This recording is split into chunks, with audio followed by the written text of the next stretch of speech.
bienvenue sur les harmoniques de l'amour. Je suis ravie de vous retrouver pour la présentation de l'oracle initiatique de Marie-Madeleine qui a été créé par Hélène Hu et illustré par Orlane Ivora. Alors, il est aux éditions Le Courrier du Livre et au prix de 27 €. Et bien sûr, il est sur le thème du personnage de Marie-Madeleine.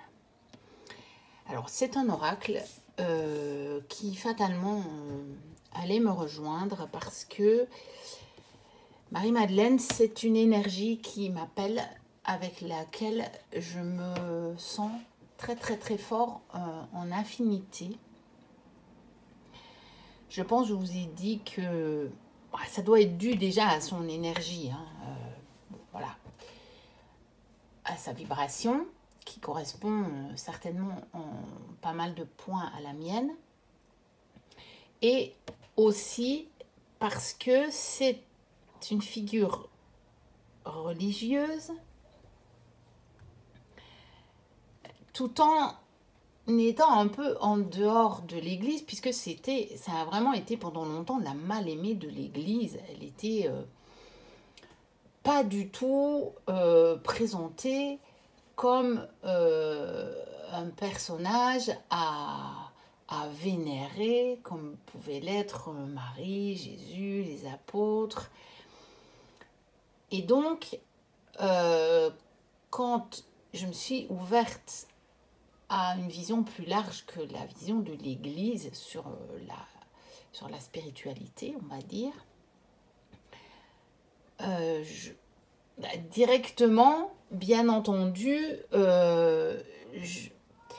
j'ai eu beaucoup de sympathie, on va dire, pour le personnage de Marie-Madeleine, que je voyais justement apparaître dans la spiritualité, avec une autre vision que celle que l'Église pouvait en donner.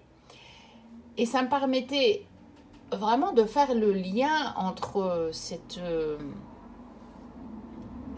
éducation religieuse que j'avais eue et la spiritualité qui m'était proposée et qui me convenait beaucoup mieux, parce que beaucoup moins limitante.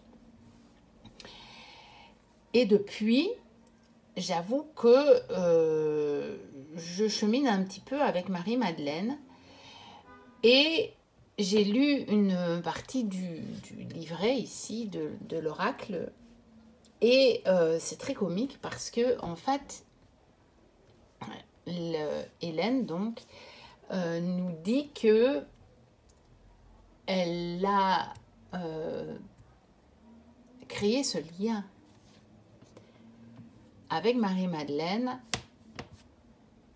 grâce au Da Vinci Code. Et moi, c'est un petit peu mon histoire aussi. C'est-à-dire que c'est un petit peu tout ça qui m'a aussi déjà permis progressivement d'ouvrir les yeux, plutôt d'ouvrir mon regard, ma vision, par rapport à la vision que l'Église m'en avait donnée, et qui était très limitante par tous les dogmes. Et donc là, se disant, ça paraît quand même cohérent, cette histoire, il y avait des choses, après on dit toujours, c'est vrai ou c'est pas vrai, et quelque part, c'est pas ça le plus important. Le plus important, c'est que ce livre nous disait, en fait, il peut y avoir d'une manière tout à fait rationnelle un doute sur ce que l'Église raconte. Et ça, pour moi, ça a été une découverte très très très importante, parce que c'est à partir de là, je pense que j'ai pu progressivement m'ouvrir à d'autres choses et à me dire, mais alors, il y a peut-être d'autres choses que je peux remettre aussi en doute. Donc voilà, on va regarder ça tout de suite. Donc il arrive dans une boîte en dur. avec l'intérieur qui est rouge. Donc on est beaucoup dans les tons de rouge avec Marie-Madeleine. On a un gros livre qui est très bien fait. On a un pochon rouge pour les cartes. L'intérieur de la boîte ici est rouge aussi. Donc on a un pochon rouge. C'est sympa, ça change. Puis il n'est pas en satin. Il est plutôt en coton assez fin, mais il est chouette. Ça change un peu. Parce que c'est vrai que les pochons dorés en satin, on en a un peu soupé. Hein. Alors, on a les tranches neutres. Voici le dos. Donc, le dos n'est peut-être pas mon dos préféré, mais voilà. C'est quand même pas mal. Alors, on a des cartes mat cette fois. Des belles grandes cartes oracle mat.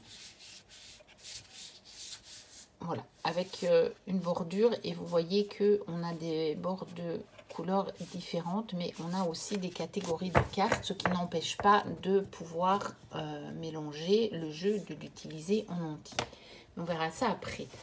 Je vais vous montrer le livre. Donc, oui, c'est un oracle très récent aussi. Hein. Il date de 2023. Bon, il n'y a pas le mois ici. Mais je sais qu'il est très récent. Alors, on a donc le sommaire. Donc ça, c'est les différentes catégories de cartes. Donc on a une introduction. Voilà, donc je pense aussi que j'ai pas mal de points communs avec la créatrice de ce jeu, avec l'auteur de ce jeu. Parce que, voilà, je pourrais dire cette phrase-là, mon éducation fut très imprégnée de la religion catholique, par l'influence de mes grands-mères, mais aussi de mes parents, moi.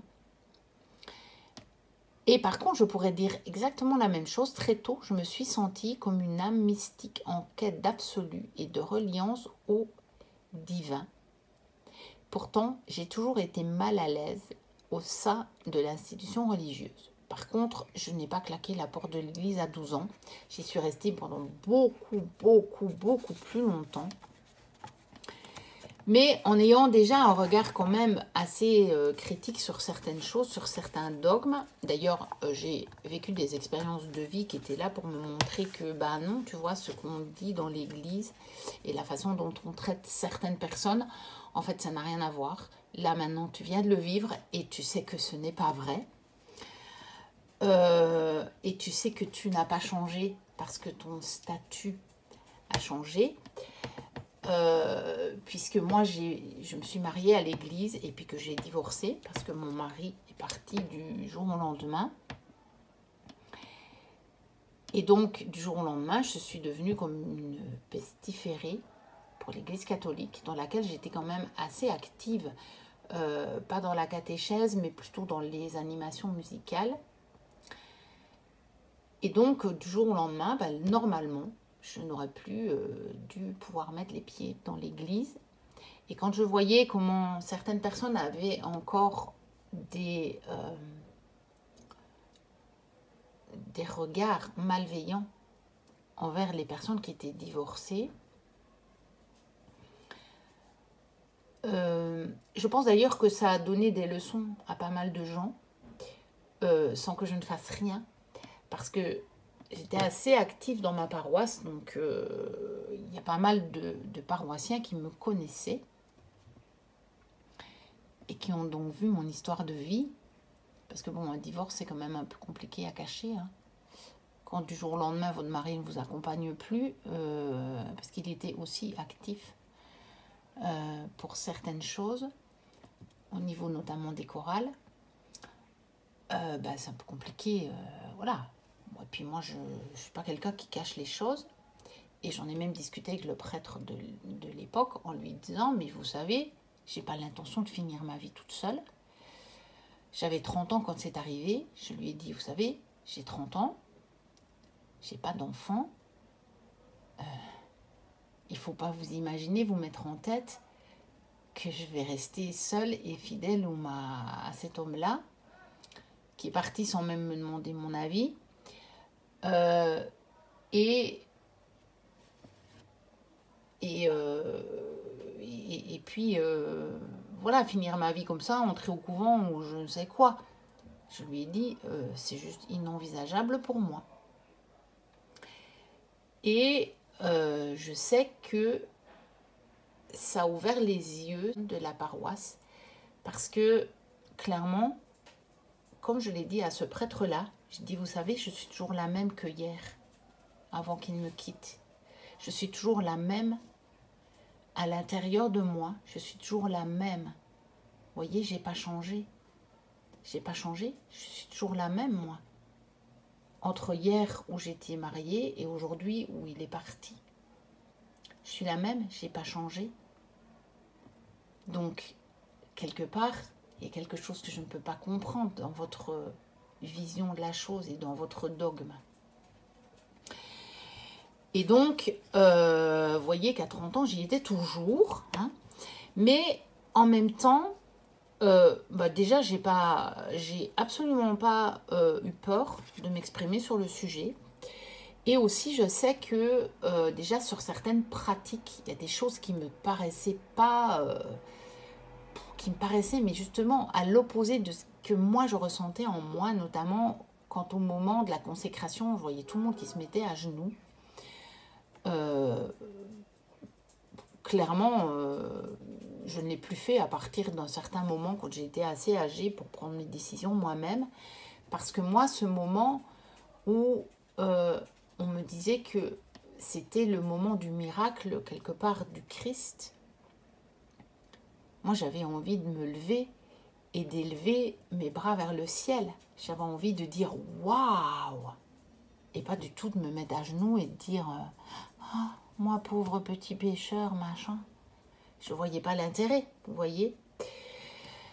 Donc, voilà, j'ai fait un peu une diversion, mais comme ça vous plante un peu le décor. Donc, elle dit, c'est à 24 ans, en terminant la dernière page du fameux Da Vinci Code, que j'ai eu un véritable choc. Je découvrais une toute autre facette du message christique à travers la figure de Marie-Madeleine, qui m'est apparue comme la pièce manquante à toutes ces années de questionnement. Moi, ça n'a pas été aussi précis que ça. Mais c'est aussi quand même ce livre qui m'a clairement, si vous voulez, en moi, ça m'a légitimé à me poser des grands questionnements, en fait. Donc voilà, elle continue, elle donne un petit peu tout son parcours et comment elle en est arrivée du coup à nous proposer cet oracle. Puis elle parle de la genèse de l'oracle. Répondre à l'appel de Marie-Madeleine. Entends-tu la voix de la rose? Alors, structure de l'oracle et guide d'utilisation. Donc, il y a 44 cartes et donc 4 catégories de cartes. Donc, la première section de cartes, la première catégorie de cartes, c'est celle des archétypes. Et dans chacune des cartes, on a 3 étapes. Donc, la mémoire source, la traversée initiatique et la clé de vie. Ensuite, la deuxième catégorie, la deuxième section, est celle des artefacts. Donc, c'est des objets. Là encore, on a 3 parties. Les codes magdaléniens, le pouvoir endormi et l'activation du talisman. La troisième section, catégorie, c'est celle de l'alchimie du corps. Alors là aussi, en 3 parties, on a l'ADN, on a le message charnel et le baume guérisseur. Et puis la dernière section, catégorie, c'est celle des lieux sacrés. Et là, on a la carte et le territoire, l'empreinte de Marie-Madeleine et le pèlerinage. Alors, comment aborder un tirage? Donc, il y a une belle introduction là, qui est pas trop dogmatique. On voit bien que si cette personne s'est délivrée des dogmes de l'Église, c'est pas pour tomber dans les dogmes de la cartomancie. pour le dire clairement, c'est mon cas aussi. Donc, je suis vraiment très, très contente d'avoir acheté cet oracle parce que ça va vraiment être un oracle qui va me correspondre pour toutes ces raisons-là. Alors, elle me propose des tirages. Ils ont l'air très intéressants. Je me réjouis de les faire. Donc, le tirage de la rose des vents, le tirage de la lignée, le tirage de la rose, le tirage du Graal. Alors, maintenant, nous avons les cartes des archétypes. On a chaque fois la carte en grand. Et puis, bah, les trois... on a le titre de la carte. On a le message qui est sur la carte déjà. Et puis, on a les trois fameuses catégories. Donc ici, la mémoire source, la traversée initiatique et la clé de vie. Donc ça, on l'a pour chacune des cartes. Et quand on arrive dans une autre catégorie, comme par exemple ici, les artefacts, c'est la même chose. On a toujours la carte en grand avec le titre, la phrase qui se retrouve sur la carte et les fameux trois parties pour le message de la carte.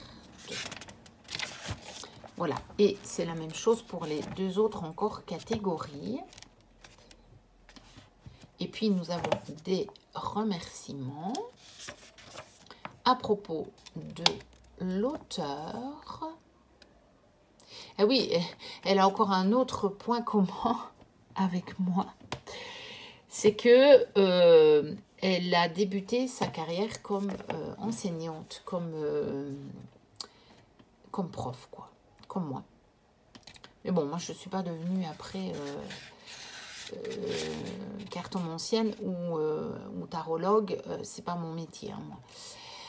Alors, à propos de l'artiste, et puis une bibliographie, et elle cite notamment Jean-Yves Leloup, dont je possède plusieurs livres. Je dois avoir les trois qui sont mentionnés ici, et j'en ai d'autres. C'est un auteur que j'ai lu il y a de ça déjà bien des années, notamment au moment de mon divorce dont je vous parlais tout à l'heure, enfin de la séparation et du divorce. Puisque évidemment, je ne vais pas divorcer du jour au lendemain. Par contre, la séparation, c'est vraiment fait brutalement du jour au lendemain. Donc voilà, c'est pour ça que je disais, mais je n'ai pas changé entre hier et aujourd'hui. Je suis toujours la même. Alors maintenant, on va regarder les cartes. Alors ça, par contre, au niveau des illustrations, c'est vraiment le genre d'illustration que j'adore. Ces peintures comme ça, donc je vais zoomer un petit peu, ce sera pas mal. Ça, c'est vraiment le genre d'illustration que j'adore. Donc la délivrée, l'initié, l'érotique, la souveraine, la passeuse, l'amoureuse, la mystique, la muse, l'esclarmonde, l'alchimiste, l'étoile du verse haut, la barque, la rose, donc là on est passé aux artefacts, le serpent. J'aime pas les serpents, mais regardez comme la carte est belle avec les fleurs comme ça, c'est magnifique. L'épée de vérité, le flacon d'albâtre, l'œuf, le crâne, le livre, le Graal. Elle est tellement belle aussi, cette carte. De toute façon, je les trouve magnifiques. Hein. L'escarbouclier, rouge est ma couleur, la terre, le feu, l'air, l'eau, donc on a les 4 éléments, les cheveux, ma liberté est ma plus belle parure, c'est tellement vrai, les mains d'or, les pieds, les larmes. Donc là, on est dans la catégorie alchimie du corps. Hein. Oui, j'ai oublié de vous dire, on y est déjà depuis un bon moment. À partir de la 22, normalement. Ouais.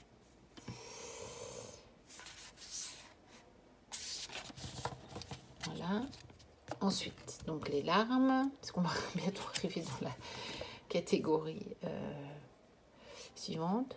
Le hierosgamos, le cœur sacré et l'utérus rubis.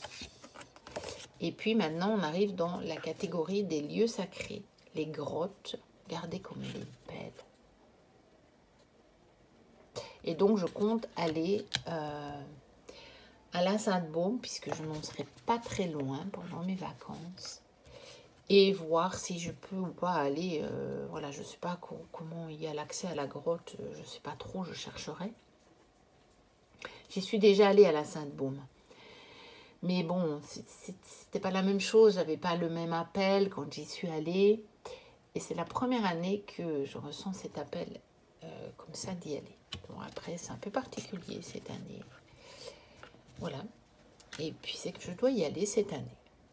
Ensuite, la source arc-en-ciel, les Saintes Maries de la Mer. Là, je vais y aller aussi parce que c'est aussi accessible de l'endroit où je serai. La fontaine des amours. Regardez-moi comme cette carte est magnifique. La tour Magdala. La Sainte-Baume, bah oui, bien sûr. Terre d'Avalon, là je vais pas y aller, hein. Ça va être drôlement éloigné, vous imaginez bien. L'Égypte, Vézelay, le labyrinthe et les terres esséniennes. Bon, je ne vais pas y aller non plus, mais par contre, je vais emporter avec moi des livres que j'ai achetés justement sur Marie-Madeleine il y a quelques mois, c'était au mois d'avril, et qui transmettent justement l'enseignement essénien.